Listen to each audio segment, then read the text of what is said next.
यह कहानी है मध्य भारत के एक छोटे से गांव बड़ागढ़ की, जहां लोग आज भी सूर्य ढलते ही अपने दरवाजे बंद कर लेते हैं। यहाँ बच्चे अंधेरे में बाहर नहीं निकलते और श्मशान की तरफ देखने से भी डरते हैं, क्योंकि वहाँ एक बच्ची रहती है जो मरी हुई है और हर अमावस्या को कब्र से उठती है। भाग 1, वह कब्र जो हिलती थी।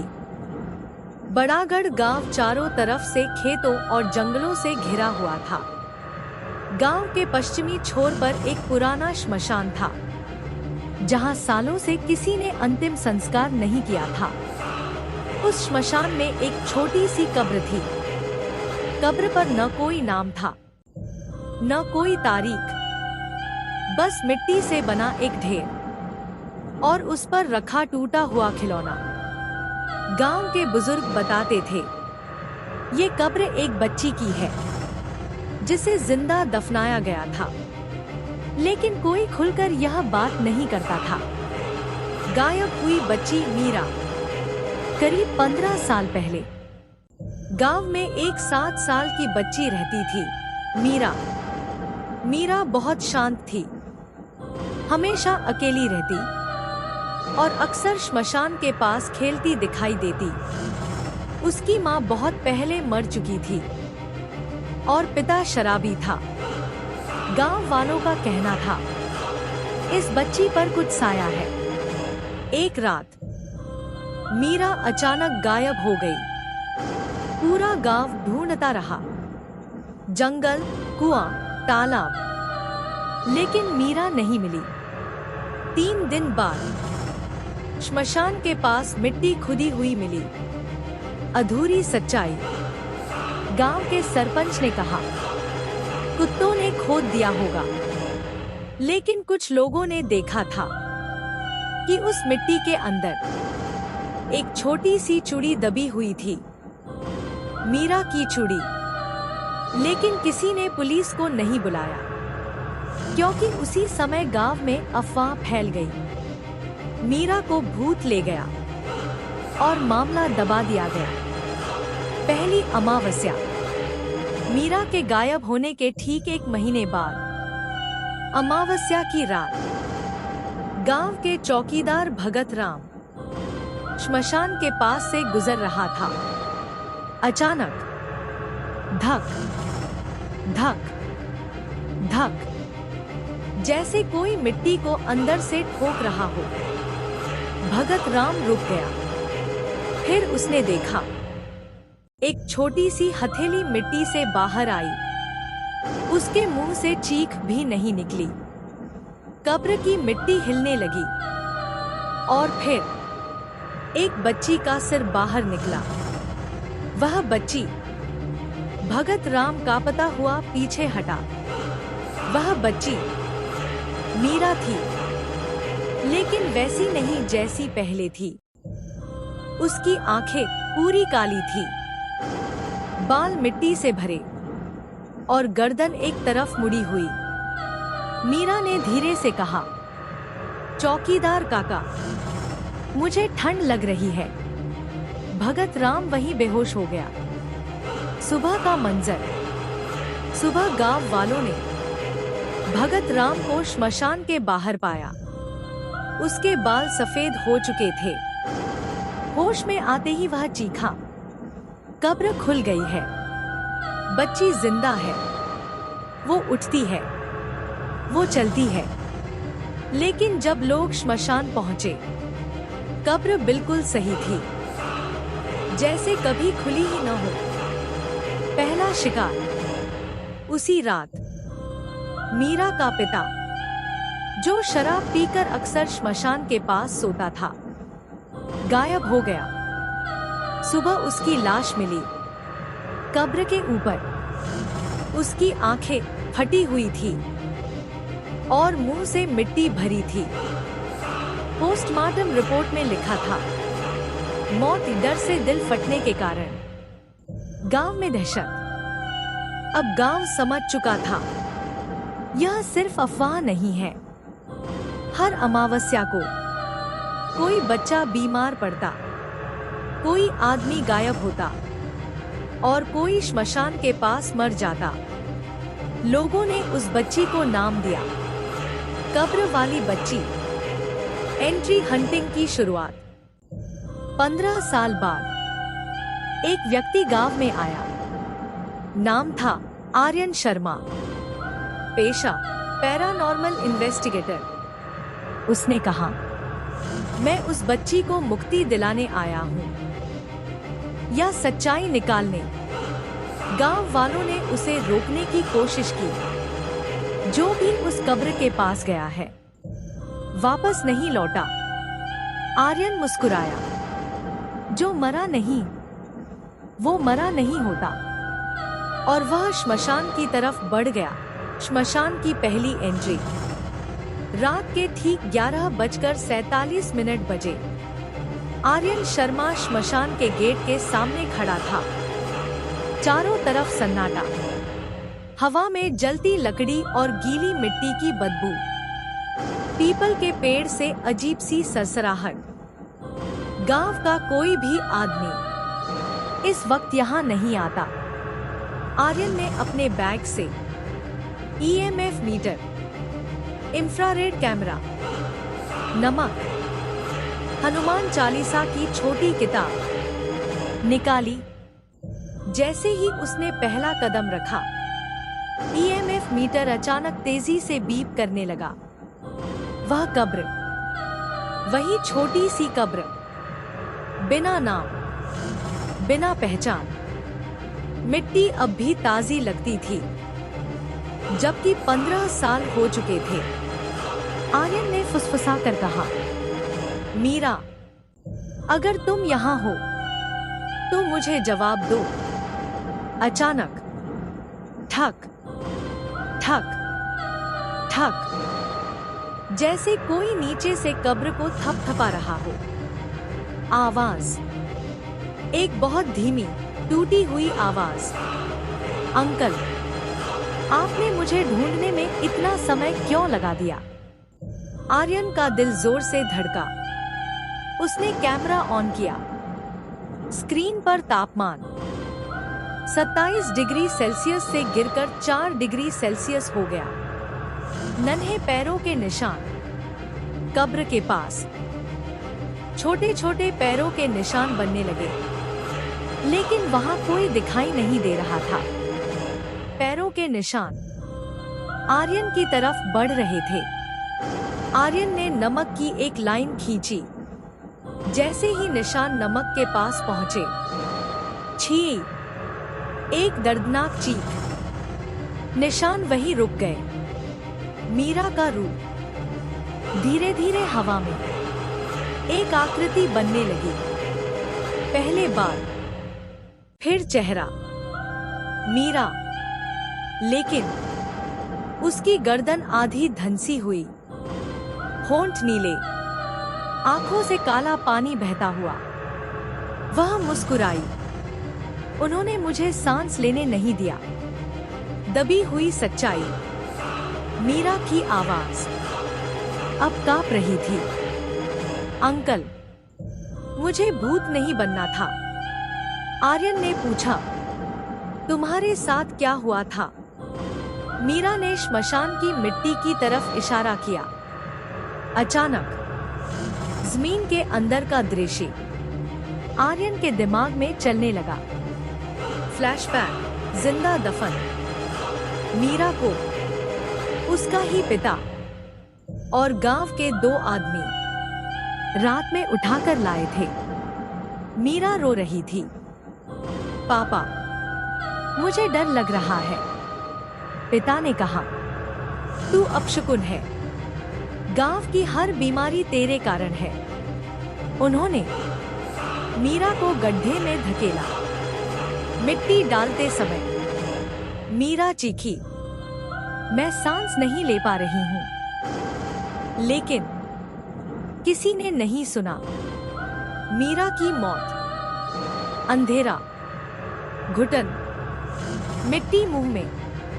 मीरा की उंगलियां मिट्टी खोदती रहीं। फिर सब शांत। आर्यन की हालत। आर्यन घुटनों पर गिर गया। उसकी आंखों से आंसू निकल आए। उन्होंने तुम्हें मार डाला। मीरा की आवाज अचानक बदल गई। अब उसमें गुस्सा था। और अब मैं उन्हें छोड़ूंगी नहीं। पहला हमला। अचानक पीछे से कदमों की आवाज। आर्यन ने मुड़कर देखा। गांव का एक आदमी डंडा लेकर श्मशान में घुस आया था। वही आदमी जो फ्लैशबैक में दिखा था। उसके मुंह से निकला, तू यहाँ क्या कर रहा है? तभी मीरा की परछाई उस आदमी के पीछे खड़ी थी। आर्यन चीखा, भाग यहाँ से। लेकिन देर हो चुकी थी। मौत का खेल। मीरा ने उस आदमी के कान में फुसफुसाया, अब तेरी बारी। अचानक वह आदमी अपने ही डंडे से अपना सिर मारने लगा। 1, 2, 3। खून फैल गया। आर्यन जड़ होकर देखता रहा। अधूरी मुक्ति। सब कुछ शांत हो गया। मीरा फिर से कब्र के पास खड़ी थी। उसने कहा, अंकल, मुझे मुक्ति नहीं चाहिए, मुझे इंसाफ चाहिए। और वह धीरे धीरे मिट्टी में समा गई। आर्यन का फैसला। आर्यन समझ चुका था, यह सिर्फ आत्मा नहीं है, यह जिंदा दफन की गई बच्ची का बदला है। और जब तक पूरे गांव की सच्चाई बाहर नहीं आएगी और दोषियों को सजा नहीं मिलेगी, मीरा कभी शांत नहीं होगी। आर्यन ने डायरी में लिखा, अगली अमावस्या सबसे खतरनाक होगी। अमावस्या की बलि। अमावस्या से पहले की रात। गांव बड़ागढ़ में आज अजीब सन्नाटा था। कुत्ते भौंकना छोड़ चुके थे। पंछी पेड़ों पर चुप बैठे थे और हवा भी जैसे रुक गई थी। आज अमावस्या थी। वही रात जब कब्र वाली बच्ची सबसे ज्यादा ताकतवर होती थी। आर्यन शर्मा गांव के पुराने स्कूल में रुका हुआ था। उसकी मेज पर मीरा की फाइल, पुराने पंचायत रिकॉर्ड और एक टूटी हुई डायरी। डायरी पर नाम लिखा था, श्यामलाल, पूर्व सरपंच। डायरी का राज। आर्यन ने डायरी खोली। पहले ही पन्ने पर लिखा था, अगर यह डायरी किसी को मिले तो समझ लेना हमसे बहुत बड़ी गलती हो गई थी। आगे पढ़ते पढ़ते आर्यन की सांसें तेज हो गई। डायरी में लिखा था, मीरा साधारण बच्ची नहीं थी। उसके जन्म के समय गांव में अकाल पड़ा था। ओझा ने कहा था, इस बच्ची में शक्ति है। तंत्र मंत्र की साजिश। डायरी में सच्चाई साफ लिखी थी। गांव के ओझा भैरवनाथ ने कहा था, अगर इस बच्ची की बलि अमावस्या की रात श्मशान में दी जाए तो गांव पर से संकट टल जाएगा। लेकिन बलि के लिए गांव वालों की हिम्मत नहीं हुई। तभी ओझा ने नया तरीका बताया, इसे मारना नहीं, जिंदा दफन करना होगा। यही कारण था मीरा की आत्मा को मुक्ति नहीं मिली। वह बलि भी बनी और अन्याय की शिकार भी। गांव में फिर हलचल। शाम ढलते ही गांव में अजीब घटनाएं शुरू हो गई। एक बच्चे ने कहा, मुझे कोई मिट्टी से बुला रहा है। एक औरत बोली, मेरी बेटी कब्र की तरफ चल रही थी। मंदिर की घंटी अपने आप बजने लगी और हर जगह एक ही नाम गूंज रहा था, मीरा। ओझा की वापसी। रात 10:12 बजे एक बूढ़ा आदमी लाठी टेकता हुआ गांव में घुसा। लोगों का खून जम गया। वह था भैरवनाथ ओझा, जिसे सब मरा हुआ समझते थे। उसने आते ही कहा, मैं जानता हूं, वो वापस आ गई है। लोग उसके पैरों में गिर गए। बचाओ हमें। भैरवनाथ की आंखों में डर था। अब मैं भी उसे नहीं रोक सकता। श्मशान की तैयारी। भैरवनाथ ने कहा, आज रात उसी कब्र को फिर से खोदना होगा और अधूरी बलि पूरी करनी होगी। आर्यन चिल्लाया, तुम पागल हो, वो बच्ची है। ओझा बोला, अब वो बच्ची नहीं, वो क्रोध है। श्मशान में खून। रात 12 बजे पूरे गांव के लोग डरे समे श्मशान पहुंचे। कब्र के चारों तरफ दिए जलाए गए। अचानक जमीन हिलने लगी। धड़ धड़ कब्र फट गई। मिट्टी उछली और फिर मीरा बाहर आई। मीरा का असली रूप। अब वह पूरी तरह बदल चुकी थी। शरीर पर मिट्टी और खून, बाल हवा में उठे हुए, आंखें लाल और पैरों के नीचे जमीन काली। उसकी आवाज अब गूंज रही थी, अब कोई नहीं बचेगा। बलि की शुरुआत। मीरा ने उंगली उठाई। गांव का एक आदमी अपने आप आगे बढ़ गया।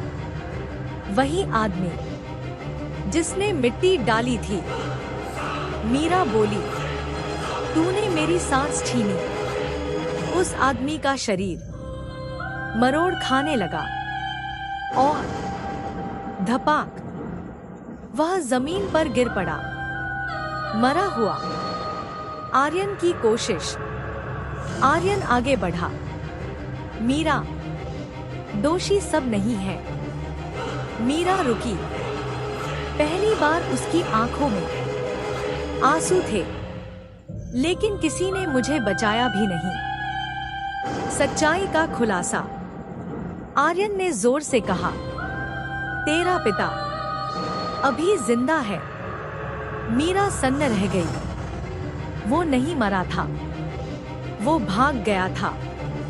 यह सुनते ही मीरा की चीख पूरे जंगल में गूंज गई। सबसे बड़ी अमावस्या।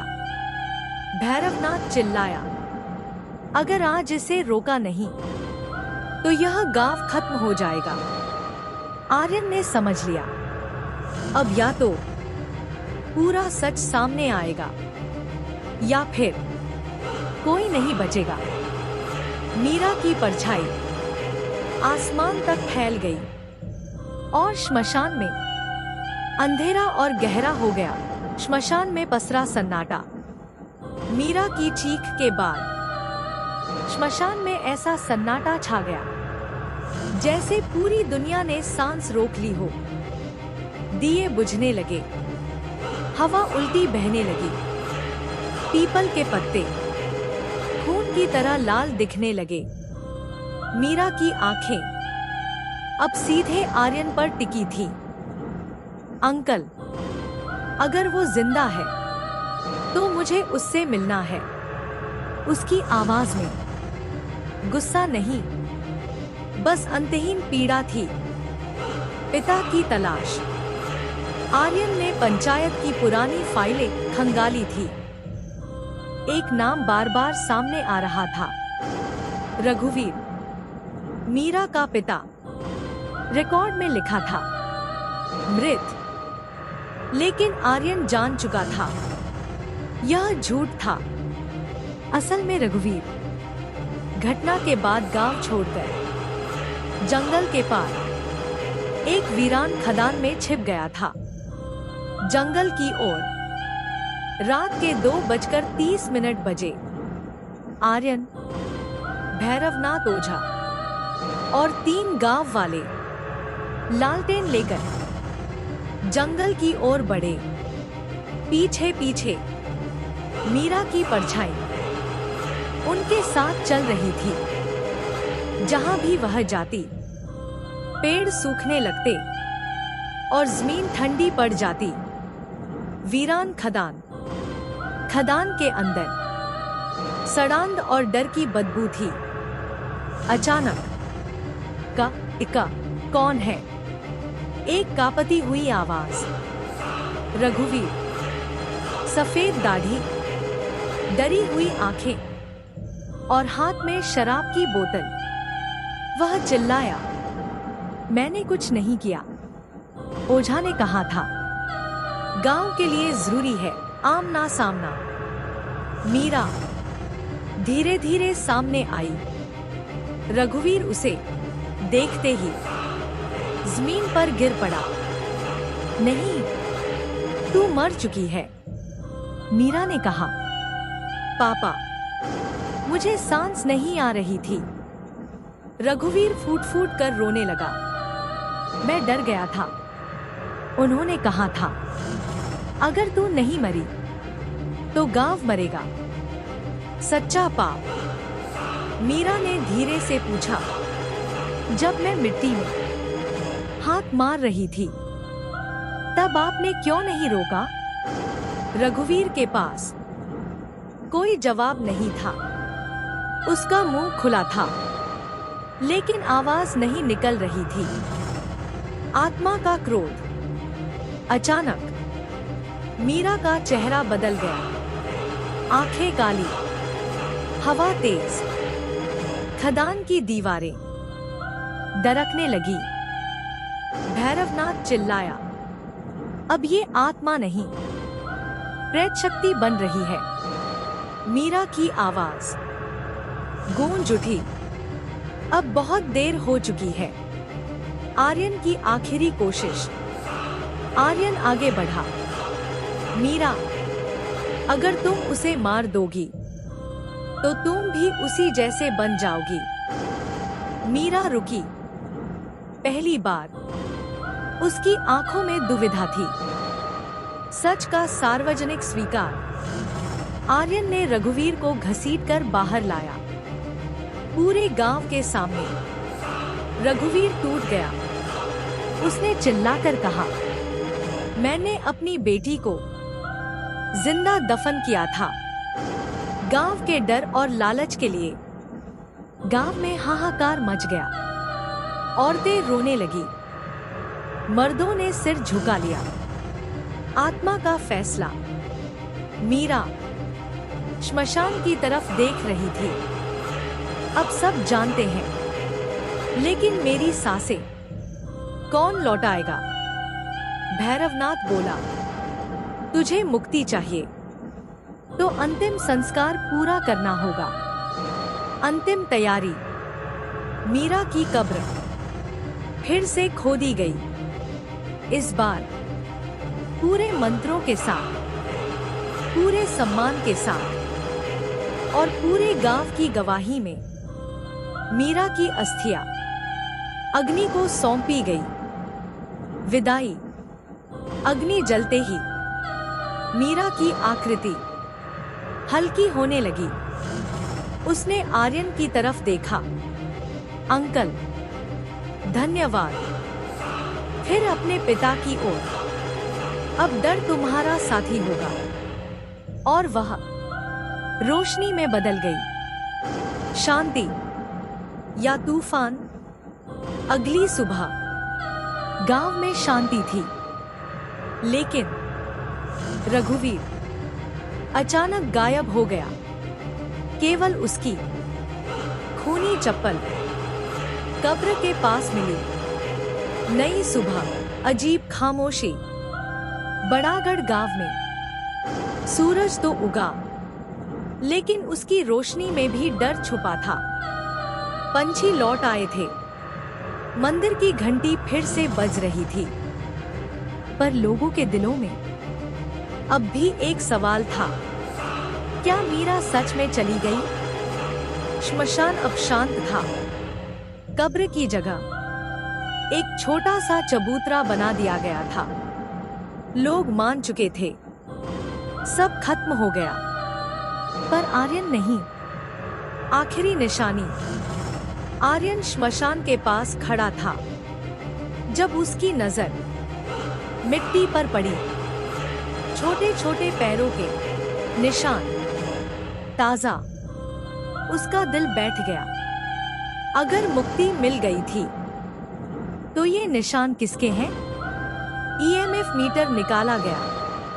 Beep beep. रीडिंग फिर से बढ़ रही थी। रघुवीर का सच। उसी शाम जंगल से एक चरवाहा भागता हुआ आया। खदान के पास कोई आदमी पेड़ से लटका है। गांव वाले पहुंचे। वहां लाश थी। रघुवीर। उसकी आंखें खुली थी, मुंह मिट्टी से भरा। गले में उसकी ही बेटी की चूड़ी बंधी थी। पोस्टमार्टम रिपोर्ट में फिर वही शब्द, अत्यधिक भय से मृत्यु। आर्यन ने आंखें बंद कर ली। उसने बदला पूरा कर लिया। ओझा की चेतावनी। भैरवनाथ ओझा अब बिल्कुल टूट चुका था। उसने कांपते हुए कहा, बदला और मुक्ति अलग चीज है। मीरा को इंसाफ मिला, लेकिन उसकी आत्मा अभी भी अधूरी है। आर्यन चौंका। क्यों? ओझा बोला, क्योंकि किसी ने उसे आखिरी बार माँ कहकर नहीं पुकारा। अधूरी विदाई। मीरा की माँ मीरा के बचपन में ही मर चुकी थी, और आत्माओं के लिए माँ की पुकार सबसे बड़ी मुक्ति होती है। यह रस्म कभी पूरी ही नहीं हुई। आखिरी रात। उसी रात आर्यन अकेला श्मशान गया। कोई गांव वाला साथ नहीं आया। अमावस्या तो नहीं थी, लेकिन हवा भारी थी। आर्यन ने मोमबत्ती जलाई और मीरा की कब्र के पास बैठ गया। धीरे से बोला, मीरा, अगर तुम अब भी यहीं हो तो सामने आओ। हवा ठंडी हो गई। मिट्टी हिली। मीरा की अंतिम उपस्थिति। मीरा की आकृति उभरी। अब वह डरावनी नहीं थी। साफ चेहरा, सामान्य आंखें और मासूम आवाज, अंकल, क्या मैं अब जा सकती हूँ? आर्यन का गला भर आया। उसने पहली बार धीरे से कहा, बेटा। मीरा की आंखों में आंसू आ गए। माँ की पुकार। आर्यन ने आंखें बंद की और मन ही मन मीरा की माँ की तरफ से कहा, मीरा, माँ यहाँ है, डर मत, घर चल। पूरा श्मशान रोशनी से भर गया। मीरा मुस्कुराई। अब मुझे ठंड नहीं लग रही। अंतिम मुक्ति। मीरा का शरीर रोशनी में बदलने लगा। उसकी आवाज गूंजी, अब कोई कब्र नहीं हिलेगी, अब कोई बच्चा नहीं रोएगा। और फिर सब शांत। ईएमएफ मीटर बंद हो गया। कुछ साल बाद बड़ागढ़ गांव बदल चुका था। श्मशान के पास अब एक छोटा सा स्कूल था। बच्चे हंसते थे, खेलते थे, लेकिन हर अमावस्या की रात एक छोटी बच्ची स्कूल के बाहर दिया जलाती दिखाई देती है। लोग कहते हैं वो डराने नहीं आती, वो देखने आती है कि अब कोई बच्चा जिंदा दफन तो नहीं हो रहा। आखिरी पंक्ति। आर्यन की डायरी का आखिरी पन्ना। कुछ आत्माएं बदला नहीं चाहती, वो बस चाहती हैं कि कोई उन्हें आखिरी बार अपना कहकर पुकार ले। कहानी समाप्त। Like, comment, and subscribe.